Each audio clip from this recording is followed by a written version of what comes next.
Programa Cidadania e Socialismo com Cláudio Leitão.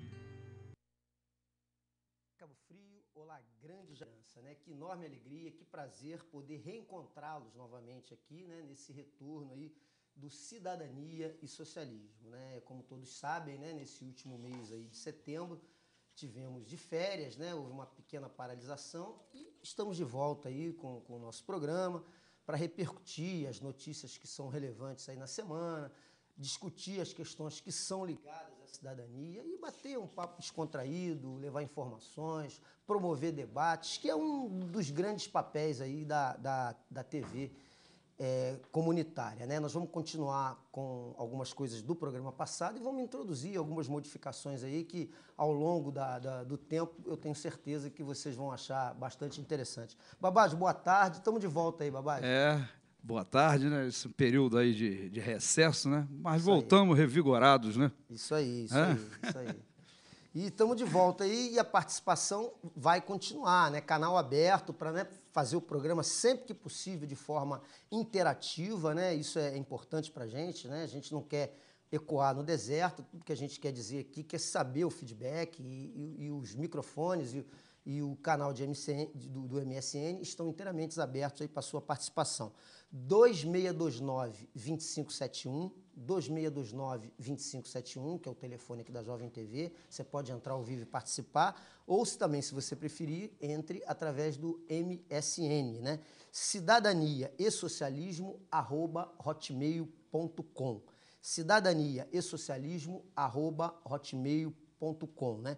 E como é de praxe, nós vamos dar continuidade à distribuição dos livros ao final do programa, né? Você que participa, né, concorre ao livro da semana. E o livro da semana trata aí de aspectos políticos, de aspectos históricos, né? É um livro de vários autores, inclusive, né? O Ivo Lebalspin, João Paulo Neto, Maria Lúcia Werneck, Jorge Matoso, Bernardo Kucinski, vários autores que fizeram um levantamento, né, do que foi o período Fernando Henrique Cardoso. Então, é O Desmonte da Nação, né, um balanço do governo Fernando Henrique, que, na minha opinião, teve continuidade durante o governo Lula, né, Babad? É um livro que trata de uma época específica, verdade. Mas que... até porque tem muitos aí petistas aí, né? Exatamente. Que esperavam mudança, mas não mudou nada. E alguns ex que romperam em função... Exatamente. Mas é importante entender essa era, Fernando Henrique Cardoso, que foi uma era... foi a implantação do neoliberalismo mesmo, fortemente, né?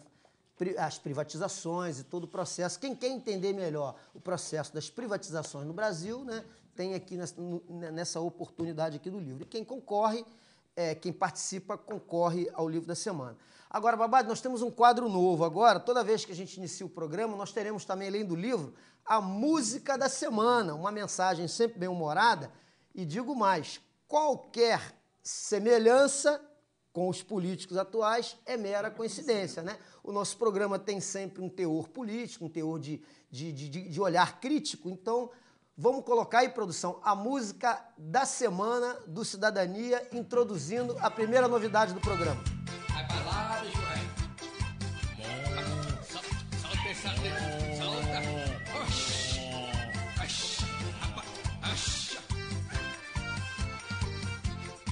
Eita bezerro, duro de desmamar. Mamaram tanto e querem continuar. Mamaram tanto e querem continuar. Solta. Vai pra lá. Vai. Não vamos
Tá aí a música da semana, né? Que agora serão, né, Babá? O livro da semana, a frase da semana e a música da semana. É. Qualquer semelhança é mera Mera coincidência. coincidência. O que você achou, Pô, Babá? é maravilhosa essa música, né? A história dessa música eu ganhei. Quem me deu foi Zé no Dança, né? Um conhecido personagem da cidade, personagem, né, bom sentido, gente fina pra caramba. Ele que me deu, ele disse, ele ganhou de uma pessoa de uma cidade lá no interior de Minas Gerais que, entendeu, derrubaram o prefeito da cidade com essa música. Então, aquilo qualquer semelhança é mera coincidência. É mera coincidência, isso aí. E o Cidadania de hoje, né, a gente ficou realmente, como eu falei, 30 dias, né, sem o programa e várias coisas aconteceram na cidade. E a gente, como sempre, né, quer fazer uma leitura da conjuntura política, passar a nossa visão e algumas informações sobre o que aconteceu aí, né, no caso de relevante na semana. E creio que algumas notícias, Babade, né, chamaram a atenção ao longo aí da semana. Uma das foi a definição do número de cadeiras, né, nós vamos comentar sobre isso. A Câmara decidiu em 2 sessões, né, como manda o regimento interno, definir como número para 2012 de 17 vereadores. Né? A revelia, os partidos queriam 21 e a Câmara manteve 17. Um fato relevante também aí foi o lançamento da Câmara itinerante, ainda falando sobre Câmara, né? E a questão aí da suposta briga entre Silas Bento e o prefeito, né? Um vereador que sempre foi da base do prefeito, e essa semana parece que houveram rusgas, né, na questão. E fazer uma leitura do que há de novo na conjuntura em termos de aliança. Eu sugeriria que a gente abrisse para falar sobre essa questão do número de cadeiras. E depois do intervalo a gente vai abordando os outros temas. O que você achou dessa definição? 17 vereadores, o martelo foi batido, e isso vai ter contestação judicial, mas aí a gente desenvolve mais à frente. Eles optaram em causa própria, né? Eles, né, decidiram em causa própria, entendeu? Os 17, pelo mínimo, né, que a lei manda, de vez de respeitar, entendeu? Abrir o leque, né, de representatividade, eles simplesmente votaram o mínimo, né, pensando simplesmente na reeleição deles, né? Mas tem uma campanha aí, não reeleja vereador, essa música do Bezerrão, cabe muito bem nessa campanha, hein? Não reeleja vereador, hein? Porque Mais 4 anos, mamãe. Né, eles querem mais 4 anos para mamar, pô, larga a teta, né? Veja bem, a gente aqui, o tema é polêmico, a gente sabe que várias, né, possibilidades, e a gente defendia o número de 21, porque a gente entendia que esse número é o teto legal, né, da PEC e proporcionaria uma maior representatividade dos vários segmentos da sociedade na Casa do Povo, que é a Câmara Legislativa, né? A gente sabe que hoje a população, quando escuta falar em aumento de cadeiras no Legislativo, ela tem uma certa rejeição, até pelos exemplos que ela vê no dia a dia. É compreensível isso. Agora, esse aumento para 21 cadeiras, ele não vinha acompanhado de nenhum aumento de custo, pelo contrário, né? E, inclusive, haver uma redução do repasse de recursos do Executivo para o Legislativo. Então, não ia acrescentar mais despesas à Câmara, e ia proporcionar isso. Foi uma tese defendida por nós aqui e pela grande maioria dos partidos políticos, né, que foram tentar, numa reunião com os vereadores, sensibilizá-los com relação a essa questão. Já tem gente na linha? Vamos abrir, então, para uma participação. Alô, quem está na linha? Boa tarde, Cláudio. Quem está na linha? Leia. Ô, Leia. Queria colocar o nome do para concorrer o livro. Opa, tá aqui então. Leia. Isso. Você deixou o telefone com ele lá, Leia? Deixei, Cláudio. Beleza, então vou te colocar aqui. Tá legal? Tá ok. O que você achou da musiquinha, Leia? Certinha. Ah, é? Certinho. Olha, não já- tem nada errado. Já tem gente se manifestando aqui no MSN, ó, a Luciana, a Alcione elogiando aqui a música, aqui, ó, através do MSN. Você vê como a questão da política está desgastada, né, Léia? As pessoas... agora, a preocupação que a gente tem, e o que eu acho que as pessoas devem fazer, é nunca generalizar nesse processo. Nunca procurar colocar todo mundo na vala comum, né? Fazer crítica a quem merece crítica e resguardar quem merece ser resguardado. Porque, independente de tudo que acontece de ruim, tem muita gente boa no parlamento brigando e tem muita gente boa pleiteando uma oportunidade, né? Cláudio, no meio do joio ainda tem um trigozinho pra gente colher, né? Exato. Se não fosse isso, né, Leta? Com certeza. Imagino que eles já não teriam aprontado, né? É isso. Tá Então bom. eu agradeço mais uma vez aí a tua Ok, participação obrigado. e Boa está aí tarde. colocada no sorteio do livro aí. Ok, muito obrigado. Boa tarde. Grande beijo aí, Deus Léia. abençoe. Tchau. Um grande beijo. Então, obrigado aí a participação da Léia. Como a gente estava falando, né, Babado? Nós defendimos em função da representatividade. Eu sei que muita gente fala assim, mas os segmentos minoritários acham que teriam mais chance, então estão falando em causa própria. Não é bem assim, entendeu? Você entende? Como é que você vê essa Não, crítica? eu vejo o seguinte, que quando houve a redução, né, foi na década de 90, quando houve a redução das cadeiras, já tinham 17 e na década de 90. A população de então era quanto? 100 mil pessoas? Agora é quase 200. Quer dizer, está subrepresentado, não é? Essa é a questão. Porque essa questão da representação na Câmara, entendeu? É relativa à população. Então, eles fizeram o caminho mais curto, os interesses de conveniência deles, os interesses deles, e mais, já que, para não mudar, para não mexer na chamada lei orgânica, segundo eles, então, já que está 17, mas 17 na época, entendeu? Era uma população de 100 mil, agora tem 200, dobrou a população, e eles optaram pelos mesmos 17. Quer dizer, é muita conveniência, né? É claro que tudo depende sempre da vontade popular, mas é óbvio que, matematicamente falando, se permitiria uma Câmara mais plural, de representação de segmentos que talvez não fossem cooptados pelo governo. Então, me parece que também nesse processo teve algum dedo do Executivo também, porque não interessa ao Executivo, de repente, ter um vereador lá independente que fiscalize, que procure criar legislação que às vezes favorece a população e às vezes fere o interesse do Executivo. Então, na minha opinião, teve também um pouco disso aí nesse processo. Quanto menor a base, né, é mais fácil de ser comprada, Exatamente. não é isso? Vamos falar, né, o português claro. E, por exemplo, o caso do estacionamento, né, 18 de janeiro, se tivesse um vereador que tivesse vergonha na cara, entendeu? Vergonha na cara, essa é a palavra, e que tivesse, entendeu? Tivesse Interesse público, né, o interesse público e representasse, de fato, a população que punha, né, o interesse público, coletivo sobre o individual, não haveria essa pouca vergonha desse estacionamento, dessa privatização. Não haveria. Um só. Olha a falta que faz um vereador, entendeu? Exatamente. Não precisa ser nem socialista, né? Aí é pedir demais, socialistas, de esquerda, não. Dentro mesmo do campo democrático, entendeu? Chamado na democracia liberal, que está aí, entendeu? Se tivesse uma pessoa decente, não deixaria, entendeu, ocorrer esse 18 de janeiro, esse episódio do estacionamento público. Exatamente. Eu volto a repetir. Quem decide sempre é o voto, é a vontade popular. Mas é evidente que, matematicamente, com o 21, com a redução do coeficiente eleitoral, facilitaria a vida de setores minoritários que, às vezes, são oposição a esse modelo que aí está, né? Então, foi uma pena, na minha opinião.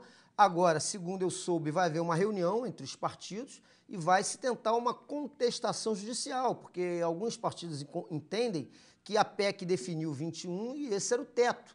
Era 21 porque não poderia ser 22, né? O teto 21. Mas há um entendimento por parte da Câmara também, que é respaldado por alguns juristas que têm realmente conhecimento, a gente vai ter que avaliar isso aí, de que realmente a Câmara tinha poder de decisão sobre a definição dessas cadeiras. Mas me parece estranho que 12 pessoas possam definir pelo conjunto da sociedade e se sobrepor ao conjunto dos partidos políticos, que mesmo com todo o desgaste que eles têm, são institucionalmente representantes da sociedade, né? Então, foram eleitos, né? Vamos aguardar. Infelizmente Vamos foram aguardar esse eleitos. processo. E outra coisa, aí vai ficar assim um monstrengo, né? Por exemplo, Teresópolis tem a mesma população de Cabo Frio, um pouco mais ou um pouco menos. Optaram por quê? Por 21. Quer dizer, a Justiça Eleitoral vai ter que padronizar isso. Nova Friburgo também.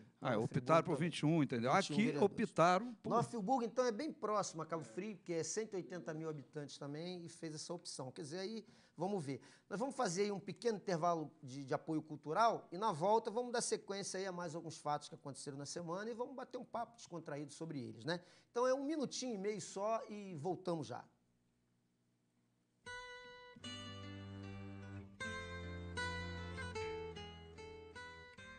Programa Cidadania e Socialismo com Cláudio de volta aqui para o segundo bloco. Deixa eu aproveitar e dar uma registrada aqui na participação da galera. Antes, porém, né, avisar que o livro da semana é O Desmonte da Nação, que faz um balanço do governo Fernando Henrique Cardoso, né? Um livro sobre política e também de história, né, já que ele traça aí, né, um quadro desse momento político histórico aí do país. Ó, nós temos aqui online com a gente o Cláudio, meu xará, o Frajola44, o professor Luiz da Guia, que vai merecer um comentário aqui do nosso programa já, né, Babado? O Malab, o Danilson, a Alcione, a Érica também aqui, que está aqui. A Érica, inclusive, ela pede para mandar um abraço para o seu Adilson, da Romac, que é uma pessoa que está sempre nos prestigiando. Seu Adilson, um abraço para o senhor. Obrigado aí pela audiência qualificada aí do Cidadania e Socialismo, né? Colocar todo mundo aqui no sorteio do livro.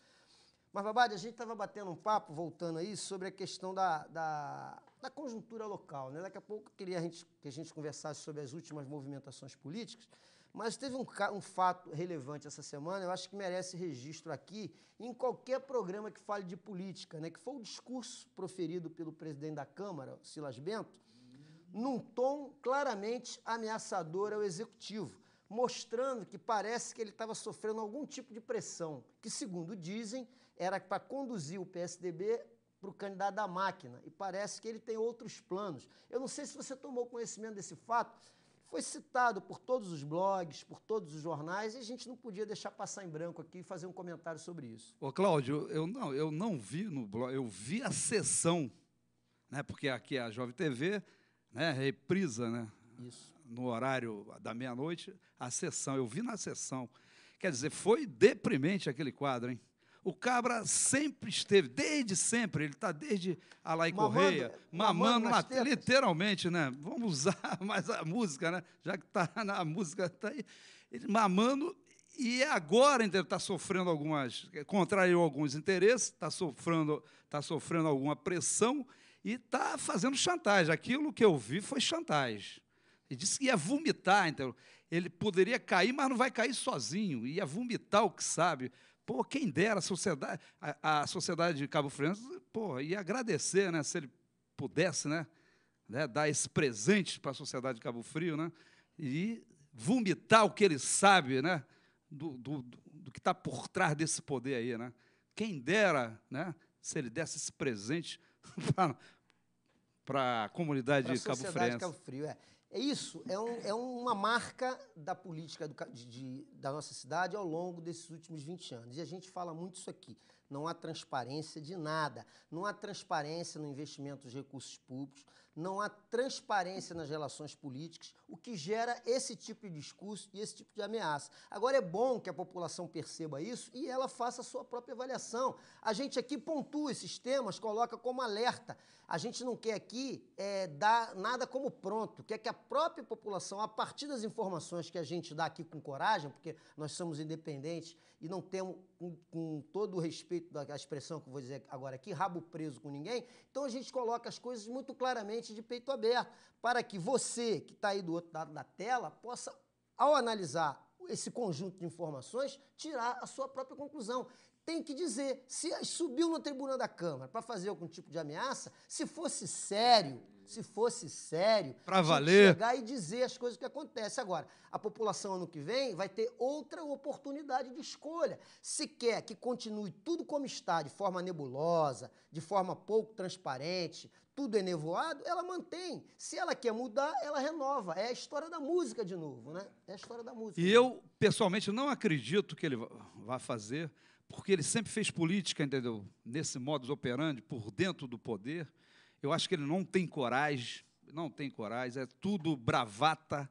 Eu acho que ele está houve chantagem do lado de lá, ele está chantageando também. Ó, se não fizer isso, se não me ajudar, eu vou fazer isso. Tipo coisa de criança, né? Tipo coisa de criança. Isso, eu vou fazer isso. Eu, pessoalmente, não acredito. Ele não tem coragem de fazer isso. Mas aí, Babade, não tem olha coragem. Só, aí rebate novamente naquilo que você falou. Se tem algum vereador lá na Câmara que quer transparência na casa, pode até interpelá-lo, ou através da imprensa, ou através até de uma questão Tivesse oposição, extrajudicial, para obrigá-lo a dizer, porque não pode subir numa tribuna da casa que representa o povo de Cabo Frio, fazer ameaça e não dizer o quê. Você entende? A gravidade. Esses caras, eles estão tão mal preparados para o cargo que eles ocupam que eles não têm noção do que eles falam. Estou te falando, outro dia eu vi um vereador numa rádio agradecer ao dono da salineira por ter cedido um ônibus para levar a comunidade dele, o vereador evangélico, também não vou citar o nome deles aqui não, que é para também não dar ibope para ninguém, agradecendo ao dono da salineira por ter cedido um ônibus para levar a comunidade dele num determinado evento. Olha a falta de consciência e de compreensão do cargo dele. A salineira é uma concessionária de serviço público, monopolista na cidade. O papel do vereador, inclusive, é fiscalizá-la. Denunciar esse monopólio. Fica devendo favor ao dono da empresa. Então, os caras não sabem o papel que ocupam e depois não querem que a gente critique. E torna público, né? Nós não estamos com a crítica. Há um MP, há um Ministério Público decente, há um Ministério Público decente na cidade, ouvindo isso, hein? E não se está, Babad, no momento que se faz esse tipo de crítica política, ofendendo a honra e a dignidade de ninguém. É que não Tá citou o nome de uma, ninguém. uma crítica dentro da questão política. São homens públicos. Exatamente. E tem, inclusive, alguns vereadores que lá da tribuna, às vezes, desancam a gente, falam umas coisas que não tem nada a ver, e discute e rebate dentro do campo político, diz que está certo fazer isso. Quer dizer, é uma série de situações que a gente está dizendo aqui. A Câmara, com maior pluralidade, com maior representatividade, essas questões vão ser melhores esclarecidas e vão ser minimizadas lá. Agora, se preferiu assim, e cabe, então, ano que vem, a população dar uma resposta a tudo isso que está aí, né, Babad? Cabe à população. Democracia liberal representativa, infelizmente, né, ela não avança, ela não é profunda, ela é ainda de representação, né? E, queira ou não, é a democracia que a gente tem aí, né? Essa chamada democracia liberal, e a gente tem que aceitar o jogo, né? Se a população, né, escolher continuar do jeito que está, a gente tem que respeitar, né, a democracia. A democracia, mas a população tem que saber, entendeu, que o instrumento de mudança, o instrumento para, né, para fazer valer, entendeu, os interesses coletivos, as políticas públicas, está no voto. E o voto é uma questão de consciência de cada um. Não é isso? Esse é o instrumento. E a gente está nessa luta, nesse processo.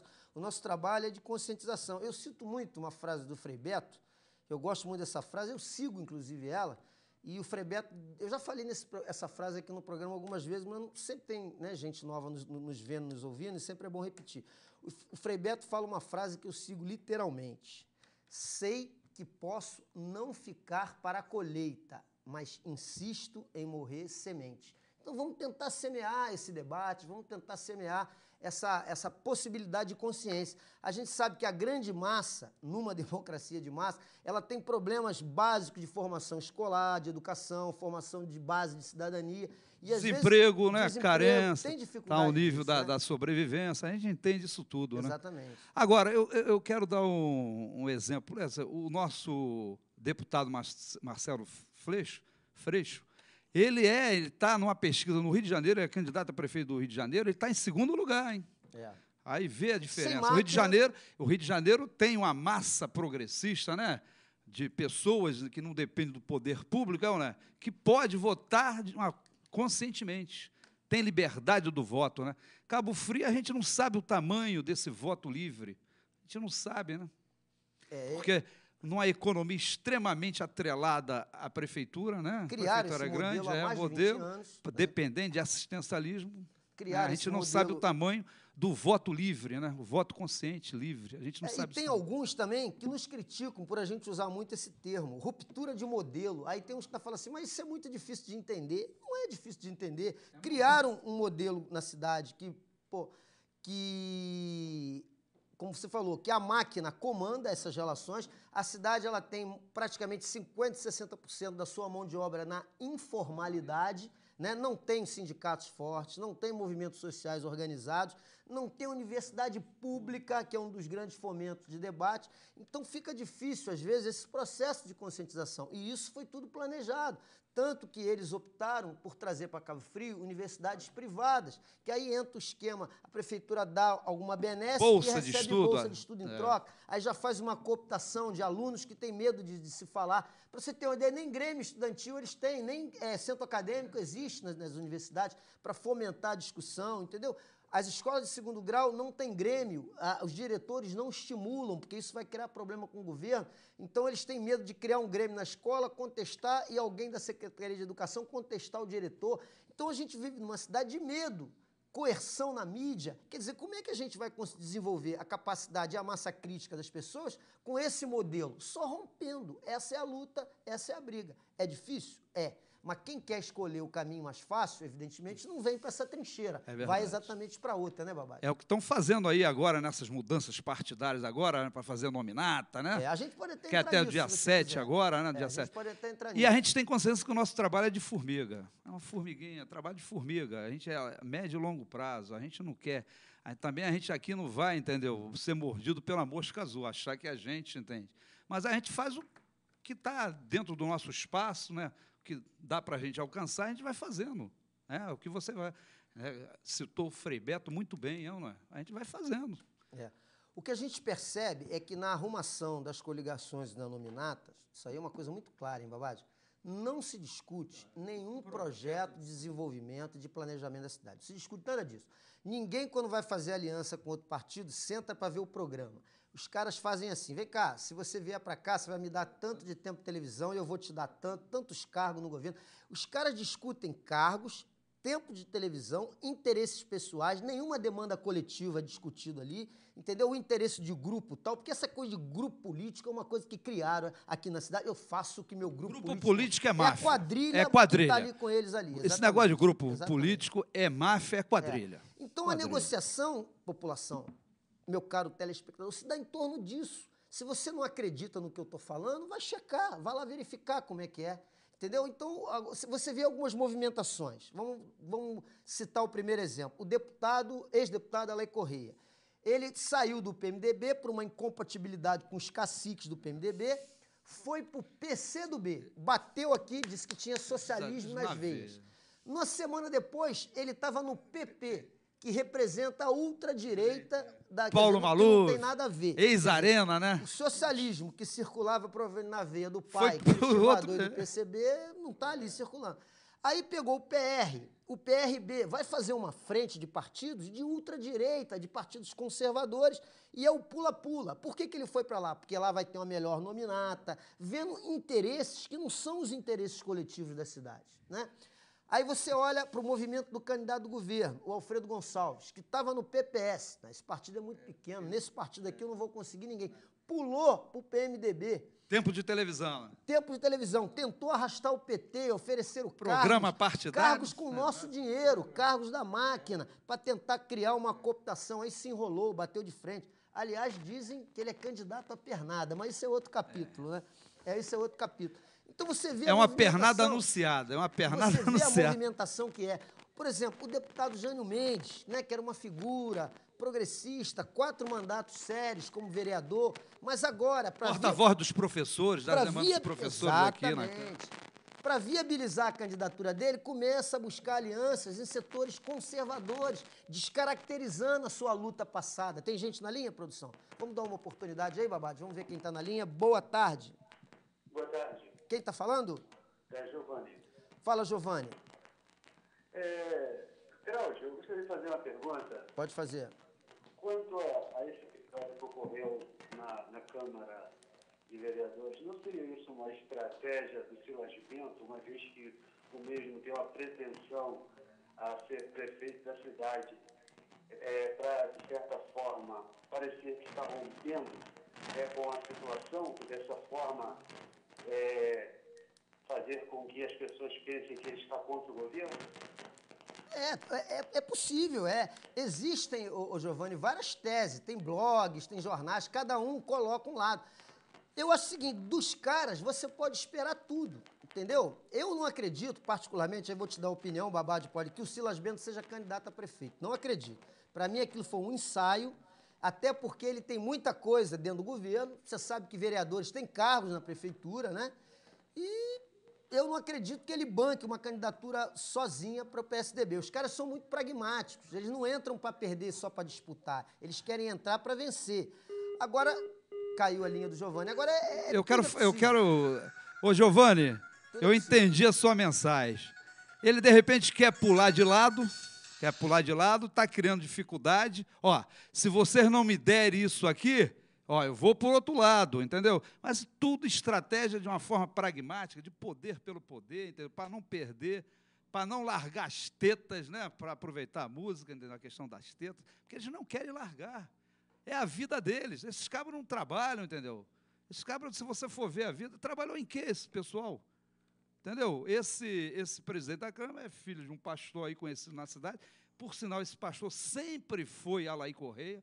Eu não entendi, acho que o próprio Alaí, por ocasião do rompimento, entre aspas, né, com o Marquinhos, o próprio Alaí, o pastor deve ter chegado, Alaí, como é que eu fico? O Alaí falou, você fica aí, finge que está com eles aí, coisa e tal.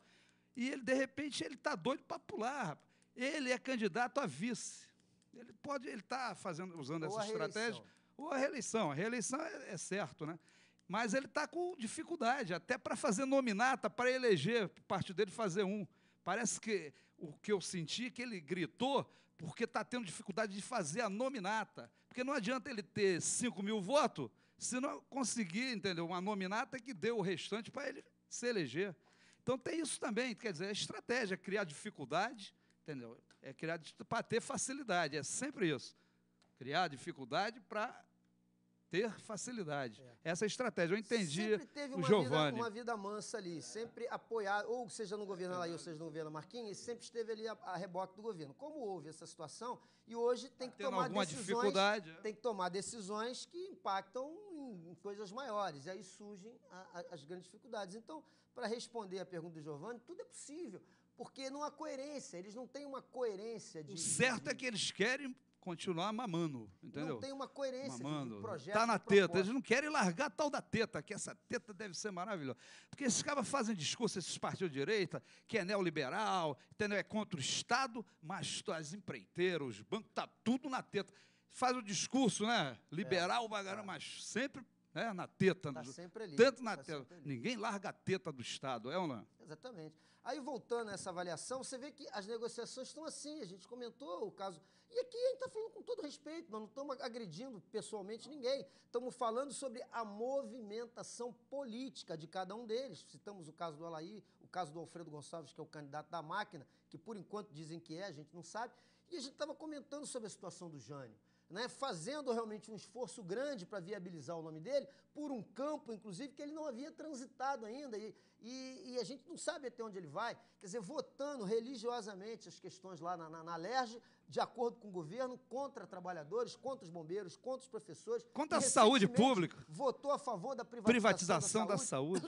Quer dizer, caminhando por um campo que ele não Essa eu não esperava de Jânio, não. Caminhando por um campo que ele não caminhava antes. Quer dizer, pragmaticamente. Só pensando eleitoralmente, né? Aí, quer dizer, não tem princípios, não tem nada, né? Está com a nominata, Babá, cheia de O negócio é eleição pela eleição, é o poder pelo poder. Não é o poder para você implementar a política, entendeu? Favorável ao coletivo, à população. É o poder pelo poder. Quando você negocia o princípio, você sempre teve a sua vida pautada em princípios. Por exemplo, o Jânio Mendes eu conheço muito bem. Na eleição passada para prefeito, eu não votei em você, eu não fiquei com você. Fiquei com o Jânio, entendeu? Lamento, irmão. Eu sei, mas eu sempre não esperava dele votar. Eu acho que era a questão de princípio dele, a questão da saúde pública e educação pública. Ele entendesse que educação e saúde, entendeu? Não é serviço. Saúde e educação é direito, são direitos humanos. Entendeu? Quando você passa a entender a saúde pública e a educação pública como serviço, aí é aquela lógica. O governo do Estado falou assim, eu estou sendo incompetente para prestar esse serviço para a população. Então, já que eu não tenho competência, eu vou pegar a verba, que seria que eu deveria investir, eu vou passar para alguma empresa, alguma entidade, alguma organização para fazer isso por mim, porque eu estou dizendo que eu sou incompetente. Então, serviço, já que você não pode estar prestando bem o serviço, você passa para outro que possa, né, prestar. Então, agora, direito não, direito está lá na Constituição. É dever do Estado e direito do cidadão, a educação, a saúde, a moradia, ao trabalho, a vida, né? A vida. Exato. E é lamentável ver o PDT na base de apoio do governo Sérgio Cabral, que é o governo mais corrupto da história do Rio de Janeiro. Eles fazem o casal Garotinho parecer ser batedor de carteira, de tanta corrupção que tem. Esse secretário de saúde devia estar preso, porque a saúde do Estado ela vive nas páginas policiais. Essa UPA é uma grande enganação, é um serviço que deveria ser colocado para baixa e média complexidade, e eles vendem aquilo para a população como de emergência. As unidades são alugadas a peso de ouro por uma empresa terceirizada. A educação que você citou foi a penúltima do Brasil, só ganhamos do estado do Piauí, que é o estado mais pobre da federação. Quer dizer, como apoiar um governo desse? A saúde é genocida. Os recentes acontecimentos, quem viu o último Fantástico de domingo, né, pôde perceber o caos que está... Aquele rapaz que andou... Viajou 90 quilômetros, né? Foi de um hospital para outro, acabou morrendo. Morreu, ele morreu, incrível rapaz. Como se cala, Doideira, num processo desse. Aí, dando continuidade, a gente tem o caso, por exemplo, do deputado federal Paulo César, que some do debate político da cidade, e agora a grande novidade é que, para quem ainda não tomou conhecimento, o Paulo César deixou o PR, pelo qual ele viria candidato a prefeito na cidade, e foi para um novo partido, que é o PSD, que é um partido que foi formado agora, é um partido liderado pelo prefeito de São Paulo, o Kassab, né? Um partido novo, e ele migrou do PR para o PSD. E assim ele nem perde o mandato. Não. Porque ele migrou porque foi para um partido recém-formado. novo, né? Novo entre aspas. Exatamente. Porque o PSD, entendeu? Veio com a redemocratização de 46, né? Se formou o PSD, o DN, o PT, PTB, o PCB, né? Quer dizer, é um partido antigo, é um partido de Juscelino Kubitschek, de Tancredo, coisa e tal. É um partido que eles querem agora, entendeu? Né? Dar uma nova roupagem, entendeu? Para esse partido. Né? Estão reconstruindo o velho PSD. Já é a segunda, já é a terceira bancada, né, na Câmara. Estão cooptando muita gente. Inclusive o Paulo César, né, migrou para essa bancada. Agora, veio para um partido novo, que tem pouco tempo de televisão e que vai ter dificuldade de montar uma nominata também. Quer dizer, ficou uma incógnita a candidatura do Paulo César. Será que é candidato mesmo? Alguns mesmo? até estão questionando que ele pode até abandonar a candidatura e vir vice de alguém, fazendo uma espécie de coligação. Isso eu não acredito, não. E o PR, que era o partido dele, acaba sendo agora partido da coligação. Eu quero abrir um parêntese. Olha só, eu soube que como que o ex-deputado Alair Correia foi parar no PP. Já não, que ele no já PR ou no PP? Não, PP primeiro. No PP. Porque ele havia ido para o PCdoB e tinha socialismo na veia, né? Todo mundo assistiu ele foi público lá na rádio ele dizendo isso. Depois foi para o partido de Maluf. Não, aí o PP, como que ele foi parado? Diz o líder do ligado a Dornelles aqui, o líder do PP ligado a Dornelles, eu conversando com ele, falei, mas vocês sempre, rapaz, foram leais, entendeu, ao Dornelles, ao senador Dornelles, ele não deu satisfação que ia, entendeu, chamar o Alair, aí chamou, conversou, olha só, desculpa, hein, o Dornelles falou assim, ô fulano, é que o governador me chamou... Sérgio Cabral.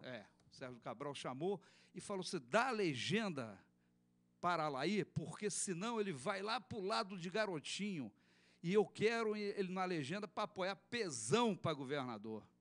Acabou, não adiantou nada, né? Ele está indo agora, sabe para onde? Ele entrou no PP, parece que ele vai sair até sexta-feira, ele vai entrar no PR de Garotinho, não adiantou de nada. Eu chequei essa informação e, segundo eu ouvi de alguns assessores do ex-deputado, ele não vai para o PR. Ele vai continuar no PP e o PR vai ser partido da base. Garotinho... Essa é a informação Garotinho que foi dada por sei. Pessoas próximas. Também tem informação que Garotinho impôs condições para ele, hein? Garotinho impôs condições para ele, hein? Segundo eu soube, Garotinho quer a vice da chapa, quer indicar o vice da chapa. Agora... são teses, informações saída para o PP que era não deixar ir por... Não são transparentes. Mas o argumento de que ele foi para o PP, que o cara chamou, né, o governador, não adiantou de nada, porque ele foi lá, está com o Garotinho, de braço dado com o Garotinho. O Paulo César abriu espaço. Como as coisas são feitas sempre de forma nebulosas, de bastidores, a gente nunca sabe exatamente o passo que os caras estão dando. É isso que a gente cobra aqui. É a velha política, né? É a velha política. Feita assim, né? Ninguém discute projeto de cidade, programa de partido, né? É todo um arranjo, né? Esse modus operandi de arranjar, não, aqui por esse partido eu vou me eleger, por aquele, eu quero isso, eu quero tempo. É tudo feito de forma pragmática, né? O pragmatismo Demais, mais né? deslavado. Demais. É, né? Então, tem o campo político está com essas colocações. Candidatura do governo com Alfredo Gonçalves, candidatura do Alain Correia, a candidatura do Jânio Mendes, a candidatura do Paulo César, que seriam essas 4. Aí você teria também como candidato o Cláudio Mansur, pelo PTB, que vem mantendo a candidatura pelo PTB, e a candidatura do campo de esquerda, que é a nossa candidatura do PSOL, que nos acusam de nós sermos isolacionistas, exatamente radicais. porque não concordamos compactuar com esse tipo de negócio. Mas como que a gente pode coligar se a gente quer romper esse modelo que foi Eles implantado? querem manter. E todas essas candidaturas são dentro do modelo, Querem manter. desse modus operandi, como que a gente pode coligar? A gente vai fazer um discurso, entendeu? E a nossa prática vai ser diferente, pô? A gente tem que ser coerente, discurso e prática, pô. Exatamente. Tem que ter coerência, pô. Então, o que está colocado é exatamente isso. A candidatura de Jânio Mendes do PDT, fazendo uma revisão, do Alfredo Gonçalves agora pelo PMDB, que, segundo o Bernardo Ariston, que é o atual presidente, vai bater chapa, ninguém sabe o que vai acontecer. E lá na frente o PMDB pode ir para o Jânio, a gente não sabe o que vai acontecer. A candidatura do Alaí, que forma esses partidos de extrema-direita, que vai seguir aí com ele durante o processo. A candidatura... O Alaí tá... Deixa eu só fechar, Babai, para poder fechar o quadro todo. A candidatura do Paulo César, até agora, do Cláudio Mansur pelo PTB, e a candidatura do PSOL, que vai na contramão disso tudo, tentando criar um debate em torno disso tudo aí. Pode... O PSOL tem a proposta de cidade, né, de modelo de gestão, né, uma nova cidade, uma nova forma de administrar. A gente quer discutir ideias, né? A gente não quer cair nesse lugar comum aí, nessa vala comum do pragmatismo aí, eleitoreiro, não. Correto? E o Alaí, entende? O Alaí, dizem que ele quer, de qualquer forma, parrachar o eleitorado evangélico, já que o eleitorado evangélico, na figura neopentecostal, né? Eu estou falando do eleitorado evangélico neopentecostal. Né? Não estou falando dos históricos. Apesar que tem os históricos também, já está aí nas tetas também. Mas os neopentecostais, entendeu? Está querendo atrair, entendeu? É uma estratégia, a Laís sabe tudo de estratégia política eleitoral, é uma raposa velha, né? Está aí na estrada há 40 anos, tem que aprender alguma coisa. Ele está tentando atrair, através do pai de Silas, que é o pastor que eu falei, né? Que sempre foi a Alaí Correia, todo mundo sabe na cidade, está tentando trazer, entendeu?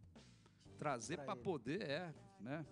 Achar pelo menos, né? É um quadro altamente embaralhado. Nós vamos fazer até um pequeno intervalo novamente aí de apoio cultural, até para a gente tomar uma água, dar uma diminuída no ritmo e voltar e continuar no tema, porque política é assim, é apaixonante, ela cria realmente muita polêmica, mas é isso, a população respira isso e não se engane, tudo na vida depende de decisões políticas. E aí, nesse jogo aí, é você que vai ter que decidir, é você que vai ter que escolher. 1 minutinho e meio e voltamos já.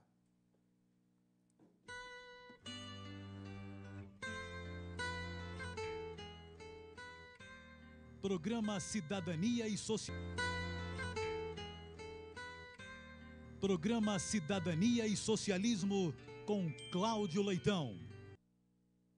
Aqui para o terceiro e último bloco, né? Lembrando aí o livro da semana, O Desmonte da Nação, uma avaliação do período FHC, né? Registrar aqui a participação do Carlos Tadeu, que é lá de Tamoios, está aqui pelo MSN, e diz que concorda com a gente. Está aqui também a professora Denise, aqui nos prestigiando aqui pelo MSN. Denise, que já esteve tantas vezes aqui, né? Está participando aqui também do sorteio do livro, né? Da semana, né? Dá o endereço do blog dela. Vamos dar o endereço aqui, podgiz.com.br ou Blogspot. Agora você me pegou na curva do gol. Joga Podgiz... Qual a diferença? Um é de esporte? Ela não fala de esporte. Não, Podgiz é Blogspot, é podgizblogspot.com.br. E aproveitar que a gente sempre esquece, dar o endereço do nosso blog, né, onde a gente procura colocar lá as reprises do programa e também uma série de artigos que tratam, né, do dia a dia, das questões locais, tratam também das questões nacionais, falam de saúde, educação, saneamento, meio ambiente. Não é um blog de notícias, é um blog de informação e de textos. www.cidadaniaesocialismo.blogspot.com www.cidadaniaesocialismo.blogspot.com. Já que você falou em... E o Luiz da Guia, o blog do Luiz da Guia? Mas eu vou dar o endereço errado aqui. Não faz isso não, ele cobrou a gente. Eu vou dar primeiro do professor Chicão, né, que é o blog do professor Chicão, que pauta a notícia da cidade hoje, e é hoje, Babade, o blog de mais acessos da cidade, né? 3, 4 mil acessos diários. É José Francisco Artigos, joséfranciscoartigos.blogspot.com. O nome do blog é História, Música e Sociedade. E o nome do blog do professor Luiz da Guia, presidente do PCB, né, que a gente tem uma expectativa ainda de caminhar junto com a gente nesse campo ele esquerda. vai ter que seguir lá a resolução do 14º Congresso. Eu acho que ele não vai conseguir levar o partido para um campo meio duvidoso, né? O endereço do blog do professor Luiz da Guia, www.jornaldototonho.com.br, que não fala da gente, diga-se de passagem, Babá. É um blog pouco acessado, pô. Pois é. Por isso A gente que eu não dou o perde endereço nada, errado. não. É por isso que eu dou o endereço errado aqui, entendeu? Aí eu acabo sempre me enganando aí. Professor, é brincadeira, a gente gosta muito de você, respeita muito você. E por respeitá-lo é que a gente brinca. E por Pena não caminhar com a gente. Por né? respeitá-lo e gostar de você é que a gente lamenta, como disse o Babade, que o senhor não esteja caminhando desse lado, né? Do lado de quem quer romper com esse modelo aí que há 20 anos governa Cabo Frio. Ele Está retratado, Babade, na insatisfação que a população demonstra aí nas ruas. Não tem um ditado popular que diz que o uso do cachimbo faz a boca torta? É o caso dele, né? Ele é do velho partidão, daquela política, né? De sempre o menos ruim, né? O voto útil, entendeu? Ele vai por etapas, né? Ele acha que queimar etapa, não consegue, entendeu? É estratégia, né? Nós estamos caminhando para o final. Surgiram aqui, Babade, o Robson e o Marcos Leite pede para repetir a música. Rafael, vamos fazer o seguinte, como estamos em cima da hora... Rafael não, o Rafael é o Felipe. Vamos botar a metade dela aí, Felipe? Bota aí para atender aqui a solicitação aqui do Robson e do Marcos Leite aqui pelo MSN, Rafael. Bota aí antes da gente fechar, sortear o livro e dar a frase da semana. Põe ela aí de volta. Vai pra lá, bicho, velho. Solta essa letra, solta.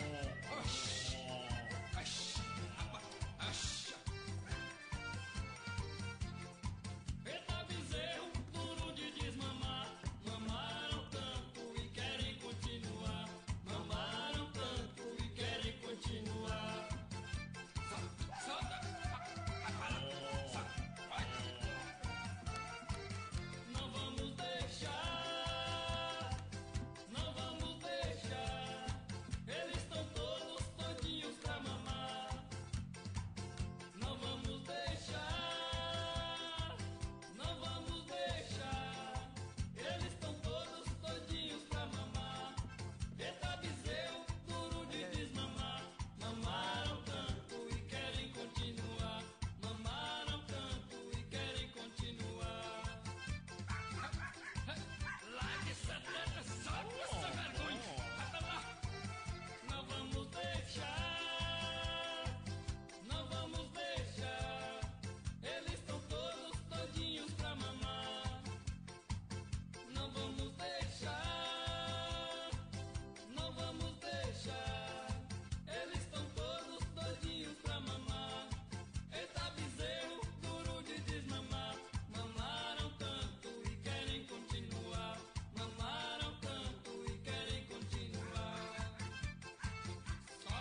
voltamos aí.